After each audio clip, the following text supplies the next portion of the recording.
Hello, Anointed One, and welcome back to Anointed TV. Today, we're delving into a deeply sensitive and controversial issue involving the Lamb family, the prominent figures behind Daystar television network.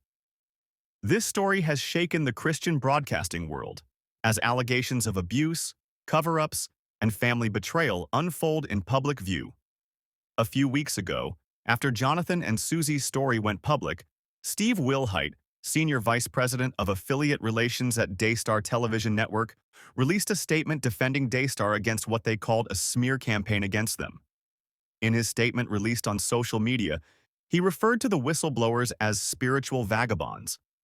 It seems Steve's defense for Daystar is calling people names because, in his latest video statement on behalf of Daystar, he calls Laura Lynn Thompson, one of the former programmers on Daystar, a clickbait cockroach, claiming she is using Jonathan and Susie Lamb's story to build her YouTube platform. Daystar seeks to offer a candid explanation of the recent allegations, insight into the true character and leadership of Joni Lamb, and a call for unity and a reminder to prioritize truth over sensationalism. However, this video has not addressed any of the issues raised by Jonathan and Susie Lamb. Without any further ado, let's listen to what he had to say. Hello, I'm Steve Wilhite, Senior Vice President of Affiliate Relations at Daystar Television Network. I help negotiate contracts with satellite and cable systems all over the world, where every day lives are being transformed as people come to know Christ as their Savior. I didn't realize I'd be sitting at this table today, but here I am. I wanted to take a moment to address some of the false information circulating on the internet. I realize that most of our audience isn't caught up in the mismatch of social media, neither am I.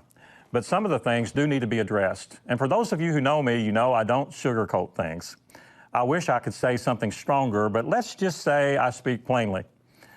I've been with Daystar for almost 35 years. Some of the things being said just blow my mind because they're not true. For example, I was actually the direct report for Jonathan Lamb during his performance improvement plan. I've known Jonathan since he was a little boy. I mean, I have a picture of him in a red wagon with my daughter, and I've known him since he was like 4 years old, and he's 39 now, so I've known him for a very long time. Leading up to Jonathan's termination, I can tell you that he was not putting any effort into keeping his job. He didn't manage the 3 departments he was over. He'd come in late, leave early, take 2 or 3 hour lunches, then go play golf at the end of the week. He wasn't fulfilling his responsibilities. I reported his hours to HR every week, and I was astonished that while his mother was trying to salvage his role here, he wasn't even showing up. I talked to the departments he managed, and they told me he's checked out. So when I hear talk about Jonathan running Daystar, that's one of the scariest things I can imagine for employees here.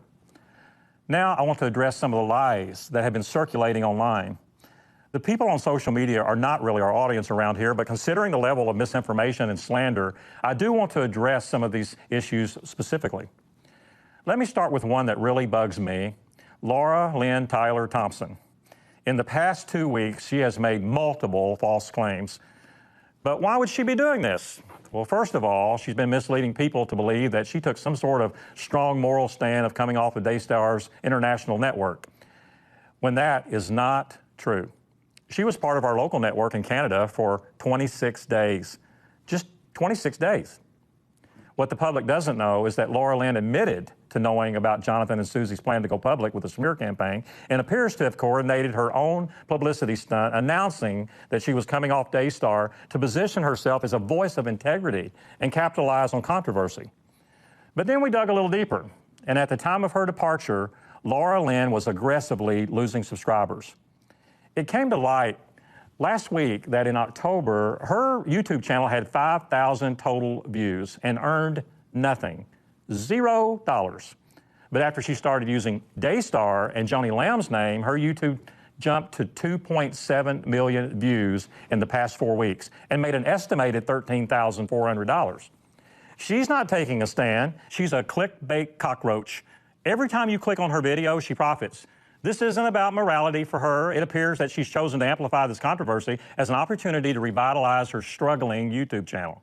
The truth is, she's using Jonathan and Susie, and they don't even know it. She never knew Marcus, but I did. She doesn't know Joni. I do. I worked with Marcus Lamb for decades, and there was no more integrous man I've ever met. All the allegations about him covering up sin are false. He was a man after God's heart and had a vision to reach the world with the good news of Christ. Was he perfect? No, none of us are. I'm not. When he went to be with the Lord, he left clear instructions for Joni Lamb to lead Daystar. I've been working closely with her for the last 3 years, and I can tell you she's doing an amazing job. Laura Lynn doesn't know Joni Lamb, but I do, and I can vouch for her character and her integrity.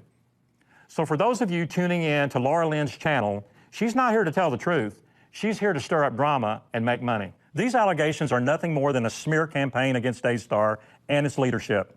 Falsehoods for personal gain cannot overshadow the work of those committed to spreading the gospel. Let's stand against misinformation, call out those who profit from deceit, and support the truth.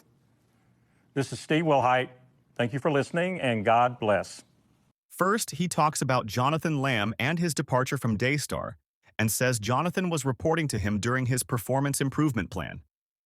Despite of knowing Jonathan since he was young, he says professionally he wasn't fulfilling his responsibilities, which led to his termination.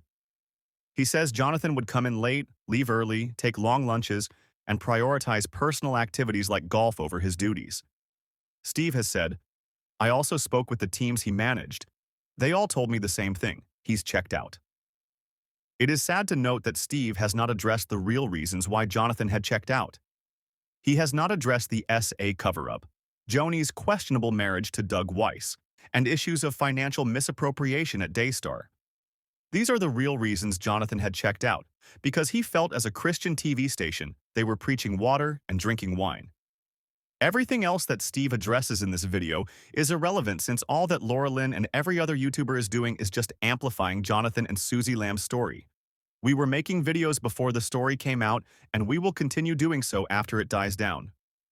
Calling people names does not help the situation. Instead, Steve has just added more fuel to the fire. This video is an epic fail, and Daystar has managed to give YouTubers something to comment on for at least another week. I was hoping he'd clear up the misinformation surrounding Joni and Marcus's internal investigation into child abuse and what Daystar's corporate policies are around the use of business credit cards. Earlier when this story came out, Steve took to social media to defend the ministry while indirectly addressing the allegations brought forward by Jonathan and Susie. Steve's post followed a familiar crisis management strategy. Here's what he said. First, Wilhite used a tactic called bolstering, highlighting Daystar's mission and impact. He wrote, "I am part of an amazing ministry that is reaching the world with the message of hope." Then, he turned to criticize Jonathan and Susie indirectly, calling whistleblowers spiritual vagabonds who grow more and more bitter, offended, isolated, and have a persecution complex. Finally, he closed with a message of transcendence, focusing on the bigger mission. He said, "I choose to continue to walk in the favor of God. There is more work to do and more people to reach with the message of Jesus Christ." This approach sends a clear message. Daystar's leadership wants to shift the narrative back to their ministry's mission and away from the allegations. But not everyone agrees with how the situation is being handled. Now you know, calling people spiritual vagabonds to clickbait cockroaches is how Daystar TV executives are addressing the allegations against the network. This makes them look guilty since the truth should not be so difficult to share. To those watching this, I urge you not to fall for Daystar's diversionary tactics. They should address all allegations against Daystar and its leadership and stop labeling it as a smear campaign. No other narrative should overshadow the issues on record that were raised by Jonathan and Susie. What do you think of this statement from Daystar? Do you feel it addressed the real concerns in this whole saga? Let us know in the comments section, and remember to like, share, and subscribe. Many people watch our videos on this channel and have not subscribed. Help us reel to 50,000 subs. Thank you, and see you in the next video.